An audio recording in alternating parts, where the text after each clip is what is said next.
Hello, good morning students. अपन ये chapter कर रहे थे आज। कल जो है थोड़ा सा मैं नहीं कर पाई थी क्योंकि थोड़ा मुझे काम था। अब देखो अपन स्टार्ट कर रहे हैं, थोड़ा लास्ट टॉपिक इसका बच रहा है। और सबसे बड़ी बात ये है कि कुछ बच्चे जो है उनको लग रहा है कि मैडम बहुत फास्ट चल रही है। तो फास्ट चलने में आप लोगों को फ़ायदा है। ये फ़ायदा है कि अगर अभी भी आप ये मान के चल लो कि अब जो भी फ्यूचर में जो होगा वो होगा, लेकिन मुझे नहीं लगता है कि शायद 1 महीने तक अभी अपन फेस टू फेस मिल पाएंगे। और उस चक्कर में जो है अब मैं सोच रही हूँ कि एक बार आप अपना सिलेबस देख लें। तो मैं जो करा रही हूँ ये ऐसा थोड़ा ना कि मैं तुम्हें दोबारा नहीं कराऊंगी या ये चीज़ें होंगी नहीं, या नए बच्चे हैं वो इस तरह से परेशान हो रहे हैं।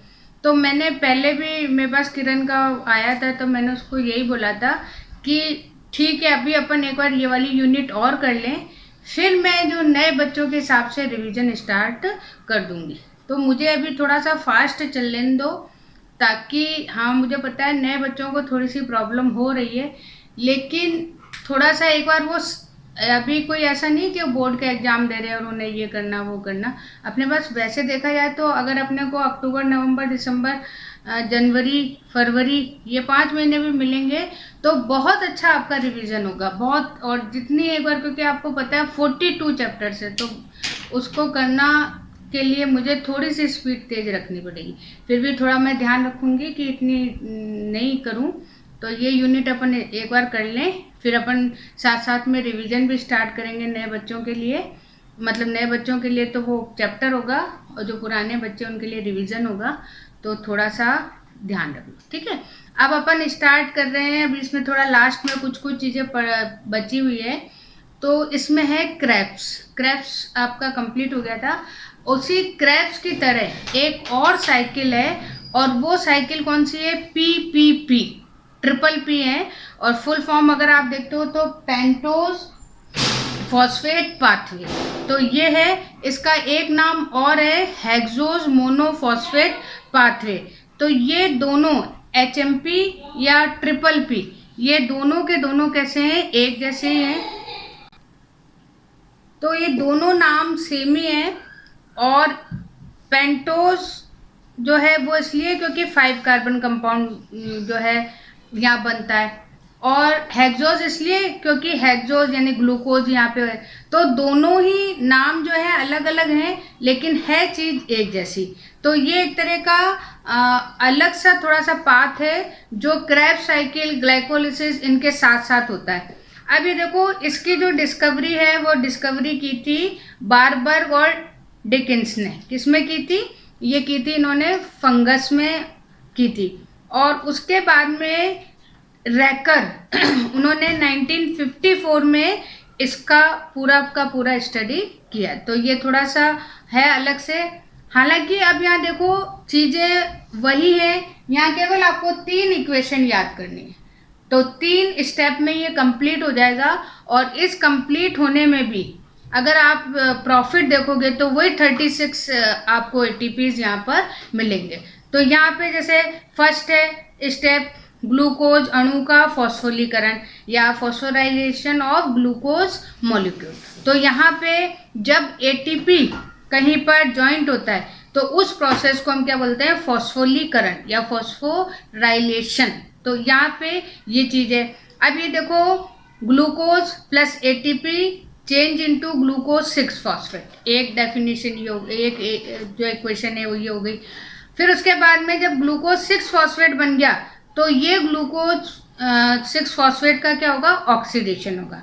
और ऑक्सीडेशन यानी कि यहाँ पर जो है हाइड्रोजन बाहर निकलेगा। आप लोग केमिस्ट्री में पढ़ चुके हो ऑक्सीडेशन और रिडक्शन। तो अगर हाइड्रोजन प्लस हो रहा है तो रिडक्शन है, और अगर निकल रहा है तो हम उसे क्या बोलते हैं? ऑक्सीडेशन। तो यहाँ पे ग्लूकोज 6 फॉस्फेट है वो चेंज हो रहा है 6 फॉस्फोग्लूकोनिक एसिड में, और यहाँ NADH2 बन रहा है। यानी कि इस प्रोसेस में जो है एनर्जी हमें मिल रही है।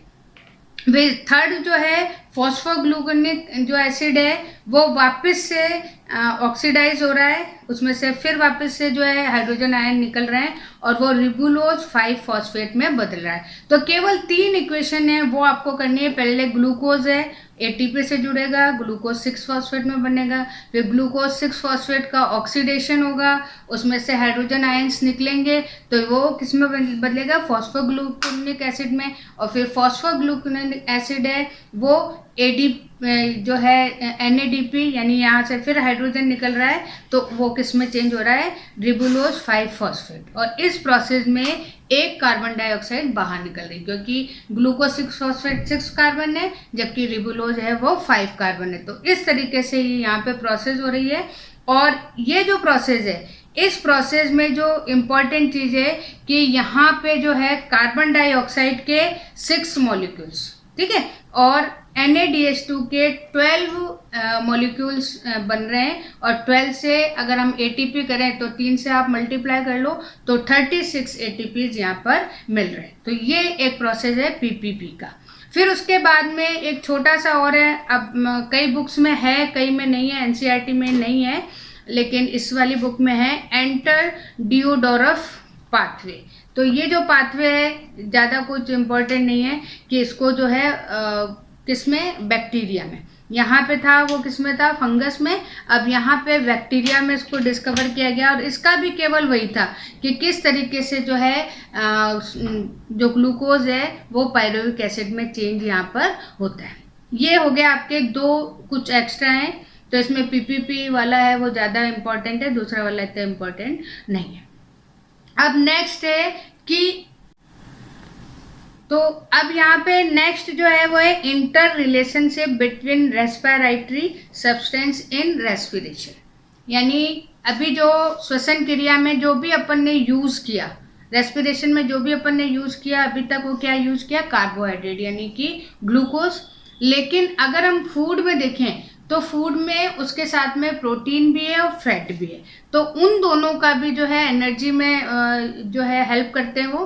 और पहले भी मैंने आपको बताया था कि चाहे कार्बोहाइड्रेट हो, चाहे फैट हो, चाहे प्रोटीन हो, सबसे जो है एनर्जी मिलती है। वो दूसरी बात है कि हमारे फूड में क्वांटिटी वाइज कार्बोहाइड्रेट ज़्यादा है, इसलिए जो है हम ये मानते हैं कि हमें फूड में एनर्जी कौन दे रहा है, कार्बोहाइड्रेट। बाकी प्रोटीन भी है, फैट भी है। अब बाय चांस अगर कार्बोहाइड्रेट की एनर्जी खत्म हो जाए या कार्बोहाइड्रेट उसमें ना हो तो उस समय जो है किस से एनर्जी हम लेते हैं, प्रोटीन से। प्रोटीन भी ना हो तो फिर हम एनर्जी लेते हैं फैट से। तो इस तरीके से जो है यहाँ पे एक तीनों के बीच में जो है इंटर रिलेशनशिप, अंतर संबंध है। और वो संबंध आपको ये डायग्राम में दिखा रही हूँ, उसमें आप देख लो। अब यहाँ पे देखो, सबसे पहली बात तो क्या है कि क्रेब्स ने क्या कहा था कि क्रेब्स ग्लाइकोलिसिस तक आया था और आने के बाद में एसिटाइल कोएंजाइम का फॉर्मेशन हो रहा था, उसके बाद में क्रेब्स साइकिल था। तो यहाँ पे क्रेब्स साइकिल तो सबका होगा, लेकिन ग्लाइकोलिसिस प्रोसेस है उस प्रोसेस में थोड़ा सा डिफरेंस, क्योंकि ग्लाइकोलिसिस मतलब क्या है, ग्लूकोज। तो ग्लूकोज का टूटना तो किस में होगा, केवल कार्बोहाइड्रेट में। तो वो जो प्रोसेस है, वो जो प्रोसेस जो कि साइटोप्लाज्म में हो रही है, वो सबकी अलग अलग है, लेकिन क्रेब्स साइकिल सब में होगा। और वो प्रोसेस कौन होगा, माइटोकॉन्ड्रिया, यानी एनर्जी का प्रोडक्शन कौन करेगा, माइटोकॉन्ड्रिया। तो यहाँ पे देखो, सबसे पहले जैसे अपन एक एग्जाम्पल ले लेते हैं, फैट है अगर हमारे पास, तो वो जो फैट है वो वैसे भी आप केमिस्ट्री में देखते हो कि अगर फैट मॉलिक्यूल है तो ब्रेक होता है तो ग्लिसरॉल और फैटी एसिड में, ग्लिसरॉल और वसीय अम्ल में बदलता है। और जो फिर वसीय अम्ल है वो वसीय अम्ल एसिटाइल कोएंजाइम में बदलता है और उसके बाद में वो क्रेब्स साइकिल में चला जाता है। और जो ग्लिसरॉल है वो ग्लाइकोलिसिस प्रोसेस में भी एंटर कर जाता है। उसी तरीके से अगर हमारे पास में प्रोटीन है तो प्रोटीन पहले अमीनो एसिड में चेंज होगा, और अमीनो एसिड दोनों चीज कर सकता है, वो पायरुविक एसिड भी बना सकता है प्लस वो एसिटाइल कोएंजाइम में भी बना सकता है। तो इस तरीके से जो है अगर हम देखें तो तीनों ही चीजें हैं वो साइटोप्लाज्म में जो है एनर्जी प्रोडक्शन में ग्लाइकोलिसिस प्रोसेस भी है, इधर हमारा फैट का जो है वो भी विघटन या वो भी टूट रहा है, ब्रेक हो रहा है, और हमारे पास में प्रोटीन भी है वो भी क्या हो रहा है, ब्रेक हो रहा है। तो ये चीज़ क्या है पूरी। और टोटली अगर हम देखें तो सभी से हमें क्या मिल रही है, यहाँ पे एनर्जी मिल रही है। इसीलिए जो रेस्पिरेशन है वो एक तरह की एनाबॉलिक यानी कि उपचय क्रिया है, क्योंकि इसमें हमें ऊर्जा की प्राप्ति होती है। तो ये आपका एक अंतर संबंध या इंटर रिलेशनशिप आ गया। अब उसके बाद में थोड़े थोड़े जो छोटे क्वेश्चंस हैं, उन क्वेश्चंस के अकॉर्डिंग यहाँ पर एक आता है श्वसन गुणांक या रेस्पिरेटरी क्वोशेंट। अब ये क्या है एक्चुअली, इसमें एक सिंपल सा बस आपको फॉर्मूला लगाना है कि वो क्या है कि वॉल्यूम ऑफ कार्बन डाइऑक्साइड या कार्बन डाइऑक्साइड का आयतन अपॉन वॉल्यूम ऑफ ऑक्सीजन, यानी कि ऑक्सीजन का आयतन। यानी अभी आप जो क्रिया देख रहे थे, अब जैसे यहाँ पे मैं आपको कार्बोहाइड्रेट की क्रिया बता रही हूँ, तो ग्लूकोज है, वो ग्लूकोज किस में चेंज हो रहा है, वो हो रहा है कार्बन डाइऑक्साइड और हाइड्रोजन में, ठीक है। तो यहाँ पे जो है आपको दोनों का बैलेंस देखना है। किसका बैलेंस देखना है, कार्बन डाइऑक्साइड और ऑक्सीजन का। तो जो सबसे पहले जो इक्वेशन है उसमें आप देखो ग्लूकोज ऑक्सीजन का रेस्पिरेशन है, ऑक्सी है, तो यहाँ पे 6 आप बैलेंस, जैसा आप केमिस्ट्री में बैलेंस करते हो, तो 6 मॉलिक्यूल किसके हैं, ऑक्सीजन के, और 6 ही मॉलिक्यूल आपको किसके मिल रहे हैं, कार्बन डाइऑक्साइड के। तो नॉर्मल है कि अगर आप रखोगे तो 6 CO2 प्लस 6 O2, तो कितना हो गया, 1 हो गया। तो कार्बोहाइड्रेट है, उस कार्बोहाइड्रेट का आरक्यू क्या होगा, 1 होगा।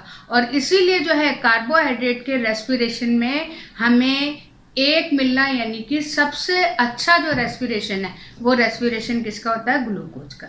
उसके बाद आप देखोगे तो यहाँ पे कुछ आपको एग्जाम्पल हैं, उसमें आपको 1 से ज़्यादा भी मिल रहा है, 1 से कम भी मिल रहा है। तो लेकिन अगर आप जिसको आइडियल या आप मॉडल कह सकते हो, तो वो चीज़ क्या है, आपका कार्बोहाइड्रेट का रेस्पिरेशन, क्योंकि आरक्यू उसमें कितना आता है, 1 आता है। जितनी आप ऑक्सीजन मॉलिक्यूल्स ले रहे हो उतने ही जो है कार्बन डाइऑक्साइड मॉलिक्यूल्स वहाँ से रिलीज हो रहे हैं। अब सेकंड अपने पास में एग्जांपल है फैट का।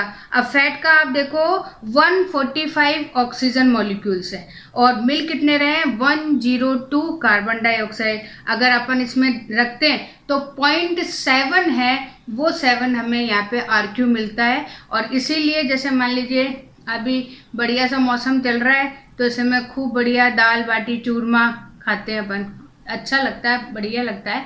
लेकिन अगर हम इसको कंटिन्यू रखें, तो कंटिन्यू करते करते 2-3 दिन भी अगर आपने खा लिया, तो आप कहोगे भाई आज तो खिचड़ी बनाओ, कोई बढ़िया ऐसी चीज़ बनाओ, क्योंकि पेट गड़बड़ कर रहा है। वो पेट इसीलिए गड़बड़ कर रहा है क्योंकि हम फैट ज़्यादा ले रहे हैं, और जब हम फैट ज़्यादा लेते हैं तो हमारी रेस्पिरेटरी रेट क्या हो जाती है, कम हो जाती है। हमारे आरक्यू क्या हो जाता है, पॉइंट हमें 1 चाहिए, लेकिन जितनी ऑक्सीजन हम ले रहे हैं उतनी ही कार्बन डाइऑक्साइड रिलीज होनी चाहिए, लेकिन यहाँ पे ये नहीं हो रहा है। जितनी हम ऑक्सीजन ले रहे हैं उस ऑक्सीजन से कार्बन डाइऑक्साइड क्या हो रही है, कम निकल रही है। तो ये चीज़ हमारे लिए अच्छी नहीं है। फिर उसके बाद में हम प्रोटीन का देखते हैं। तो प्रोटीन में यहाँ देखो, प्रोटीन का भी 0.7 से 0.9, तो यहाँ पे भी जो आरक्यू है वो कम है, तो ये भी हमारे लिए अच्छा नहीं है। फिर उसके बाद में बेस्ट एग्जाम्पल है आपका किसका, कार्बोक्सिलिक अम्ल। जो ये कार्बोक्सिलिक अम्ल होते हैं, ये अम्ल, इसको आपको बेस्ट एग्जांपल में दे सकती हूँ, जैसे अल्कोहल वगैरह। जैसे कोई कभी ड्रिंक वगैरह कर लेता है तो उस समय उसमें बहुत एनर्जी आ जाती है, तो वही यहाँ एग्जांपल है। क्यों, क्योंकि यहाँ पर उसका आरक्यू कितना हो गया, 4 हो गया, और वो इतना अपने आप को हल्का महसूस करता है कि बस सारे काम वो अभी कर देगा। तो ये कब है, जबकि हम कार्बोक्सिलिक एसिड का यूज़ कर रहे हैं, अल्कोहल वगैरह का यूज़ कर रहे हैं, तो उस समय जो है ऑक्सीजन अगर 1 मॉलिक्यूल ले रहे हो तो कार्बन डाइऑक्साइड रिलीज हो रही है उससे 4 टाइम, यानी 4 कार्बन डाइऑक्साइड। तो एक एग्जांपल ये हो गया। फिर उसके बाद में एक एग्जांपल है जो कि अपने पास में ये मांसल या फ्लैसी या सेक्युलेंट जो प्लांट्स होते हैं, जैसे डेजर्ट प्लांट है नागफनी वगैरह में, तो वहाँ पर क्या है कि आप ले रहे हो 3 ऑक्सीजन मॉलिक्यूल और कार्बन डाइऑक्साइड वहाँ पर 0 है, तो उस समय जो है आरक्यू क्या होगा, इन्फिनाइट। तो ये आपको ध्यान रखना है कि ये इस तरीके के, ना प्रोटीन और कार्बोहाइड्रेट और इनके कोई नहीं पूछता, क्योंकि वो तो सिंपल चल रहे हैं। लेकिन जैसे कार्बोक्सिलिक का है या फिर आपका ये डेजर्ट प्लांट का आरक्यू है वो है। फिर एक एग्जांपल इसमें और भी दे रखा है कि जब ऑक्सीजन एब्सेंट हो, यानी कि एन एरोबिक जो रेस्पिरेशन है या अनोक्सी जो श्वसन है, उसमें क्या होता है आरक्यू। तो उस समय भी क्या है, क्योंकि ऑक्सीजन यूज की नहीं जा रही है लेकिन कार्बन डाइऑक्साइड यहाँ पे रिलीज हो रही है, तो उस समय जो है इन्फिनाइट आरक्यू होता है। जबकि आपके मांसल पौधों में क्योंकि कार्बन डाइऑक्साइड जीरो है और ऑक्सीजन है, तो वहाँ पर भी कोई भी आपको मतलब जीरो या शून्य आप उसको करके चलोगे। तो ये इस तरीके का थोड़ा छोटे क्वेश्चन आ जाते हैं किसी का आरक्यू। फिर उसके बाद में है थोड़ा इम्पोर्टेंस ऑफ रेस्पिरेशन, जो अपन ने पहले ही डिस्कस कर लिया था कि जितनी एनर्जी है, जितने अपने वर्क है या जितना अपन काम करते हैं उस काम के लिए जो एनर्जी है वो एनर्जी हमारे को किससे मिलती है, रेस्पिरेशन से मिलती है। क्योंकि जो हम खाना खाते हैं उस खाने को ऑक्सीडाइज कौन करता है, ऑक्सीजन, तो उससे हमें एनर्जी मिलती है। तो ये इस तरीके से यहाँ थोड़ी सी इसकी इंपॉर्टेंस दे रखी है। फिर उसके बाद में लास्ट टॉपिक आपका बच रहा है फैक्टर अफेक्टिंग रेस्पिरेशन, ठीक है। और इसमें भी वही है, एक्सटर्नल कैरेक्टर भी हैं और इंटरनल कैरेक्टर भी है। तो यहाँ पे सबसे पहले है एक्सटर्नल। तो एक्सटर्नल में आपका क्या हो गया, टेम्परेचर। अब टेम्परेचर में भी वही है कि ये मान के चलिए कि 30 डिग्री तक तो अगर हम टेम्परेचर बढ़ाते हैं तो रेस्पिरेशन क्या होता है, बढ़ता है। लेकिन उसके बाद में टेम्परेचर, ये रेस्पिरेशन क्या हो जाता है 30 के बाद में कम होने लगता है। क्यों होने लगता है, क्योंकि वही चीज़ है कि एंजाइम जो है वो काम यहाँ पर नहीं है। मान के चलिए 40 के बाद में एंजाइम काम करना बंद कर देता है। तो ये इस तरीके से यहाँ पे। फिर उसके बाद में अगर हम ऑक्सीजन ले रहे हैं सेकेंड, तो यहाँ पे ऑक्सीजन के लिए भी यही है कि ऑक्सीजन में भी अगर एनवायरनमेंट में कम है, तो जैसे मान लीजिए कभी अपन कहते हैं घुटन लग रही है। घुटन क्यों लग रही है, क्योंकि ऑक्सीजन कम है। तो ऑक्सीजन अगर कम होगा तो रेस्पिरेटरी रेट क्या होगी, कम होगी। तो और ये मान के चलो कि ज़्यादा है तो कोई ऐसी प्रॉब्लम है नहीं। फिर उसके बाद में वाटर है, तो वाटर में भी ये मान के चलिए क्योंकि प्लांट है तो प्लांट का 90% किससे बना हुआ है, साइटोप्लाज्म बना हुआ है किससे, वाटर से। तो यहाँ पर अगर वाटर कम होगा तो सारी ही प्रोसेस है वो प्रोसेस क्या करेंगी, नुकसान होगा उनको, और उससे जो है रेस्पिरेशन रेट क्या हो जाएगी, कम हो जाएगी। फिर अगर जैसे मान लीजिए कि अगर मान लीजिए पानी कम है तो उस समय जो है हम इसमें कार्बोहाइड्रेट को मिला दें या दे दें आर्टिफिशियली, तो उस समय जो है रेट थोड़ी सी बढ़ सकती है। फिर उसके बाद में लाइट है, तो लाइट जो है हालांकि डायरेक्ट और इनडायरेक्ट इस यहाँ पे ज़्यादा फर्क पड़ता नहीं है, दोनों में ही जो है रेस्पिरेशन, ये नहीं कि रात को सनलाइट नहीं है तो हमें रेस्पिरेशन नहीं होगा। तो ये सारी की सारी, लेकिन जैसे प्लांट है तो उसमें थोड़ा बहुत फर्क पड़ता है, क्योंकि लाइट है तो लाइट से टेम्परेचर बढ़ेगा, तो टेम्परेचर के टाइम जो है थोड़ी सी रेस्पिरेटरी रेट क्या हो जाएगी, इंक्रीज करेगी। लेकिन अगर ज़्यादा लाइट है, सनलाइट, तो उससे ज़्यादा टेम्परेचर, तो उस समय जो है सनलाइट थोड़ी सी ये रेस्पिरेशन थोड़ा सा क्या हो जाता है, कम हो जाता है। और क्योंकि प्लांट्स है, हमें तो इतना फर्क नहीं पड़ता, लेकिन जो प्लांट्स हैं, प्लांट्स में सनलाइट की प्रेजेंस में ही स्टोमेटा खुलते हैं। तो वो भी एक जो है कि अगर ओपन है, क्योंकि रात में थोड़े से बंद होते हैं, तो उस समय जो है थोड़ा सा गैस का आदान प्रदान नहीं हो रहा है, एक्सचेंज नहीं हो रहा है, तो वहाँ पर रेट जो है थोड़ी सी कम हो सकती है। फिर उसके बाद में कार्बन डाइऑक्साइड, तो कार्बन डाइऑक्साइड अगर ज़्यादा होगी तो रेस्पिरेटरी रेट कम होगी, ये ध्यान रखना है आपको, ठीक है। और इसीलिए जो है जैसे मान लीजिए कि जब एडवर्स कंडीशन होती है तो उस समय जो है चाहे सीड जर्मिनेशन हो चाहे प्लांट की हो, तो उस समय जो है किसी वजह से जो है स्टोमेटा बंद हो जाते हैं, तो उस समय जो है रेस्पिरेटरी रेट क्या हो जाती है, कम हो जाती है। फिर उसके बाद में कुछ इंटरनल फैक्टर हैं, जैसे प्रोटोप्लाज्म है, जीव द्रव्य है। तो जीव द्रव्य में क्या है कि अगर न्यू सेल्स हैं या मेरिस्टेमेटिक सेल्स हैं, विभज्योत सेल्स हैं, तो उनमें जो है रेस्पिरेटरी रेट क्या होगी, ज़्यादा होगी, जबकि जो मैच्योर सेल्स हैं उनमें कम हो। तो आप जानते हो कि जो यंग है उसमें रेस्पिरेशन रेट ज़्यादा होगी, और जैसे जैसे एज बढ़ती जाएगी वैसे वैसे जो रेट है वो कम हो जाएगी। फिर उसके बाद में रेस्पिरेटरी सब्सट्रैक्ट या श्वसनीय क्रियाधार। अब यहाँ पे क्या है कि हमारे पास में जो सेल है उस सेल में तरह तरह के कार्बोहाइड्रेट है, ग्लूकोज है, फ्रक्टोज है, माल्टोज है। तो ये टाइप्स हैं इसमें, और यहाँ पर जो है रेस्पिरेटरी रेट इन पे डिपेंड करती है। जैसे मान लीजिए स्टार्च है, तो स्टार्च और फैट, इसमें अगर ये इस टाइप में होंगे तो थोड़ी सी रेट कम होगी, और ये तुरंत किसमें चेंज होंगे, ग्लूकोज में। तो ग्लूकोज में दिक्कत नहीं आती है। तो उसी वजह से जैसे मान लीजिए कि जब अपन बीमार हो जाए तो उस बीमारी के टाइम में खाना वगैरह बंद कर दिया जाता है। इसीलिए बंद कर लिया जाता है ताकि जो है हम ग्लूकोज उनको सीधा चढ़ा दिया जाता है, ताकि ग्लूकोज से सीधी एनर्जी उन्हें मिल सके। तो ये आपका सब्सट्रैक्ट का हो गया। फिर एज में अभी स्टार्टिंग में ये आपको जीव द्रव्य वाले में बता दिया कि अगर न्यू सेल्स हैं तो रेस्पिरेटरी रेट ज़्यादा होगी, अगर ओल्ड हैं या मैच्योर हैं तो वहाँ पर कम होगी। फिर उसके बाद में अगर किसी वजह से प्लांट टूट जाता है या कुछ और जाता है, जैसे अपने में भी है, तो उसकी रिकवरी के लिए रेस्पिरेटरी रेट क्या हो जाती है, ज़्यादा हो जाती है। तो ये कुछ आज आपका चैप्टर कंप्लीट हो गया। अब ये यूनिट कंप्लीट हो जाएगी, उसके बाद में अपन थोड़ा सा वापस से स्टार्ट करेंगे। फर्स्ट या तो फर्स्ट पार्ट स्टार्ट करेंगे या उधर सेकंड पार्ट स्टार्ट करेंगे, ताकि आप लोगों का रिवीजन भी हो जाए, तो आपको थोड़ी सी संतुष्टि हो जाए कि हाँ भाई तेज नहीं भाग रहे हैं। ठीक है, ओके, थैंक यू।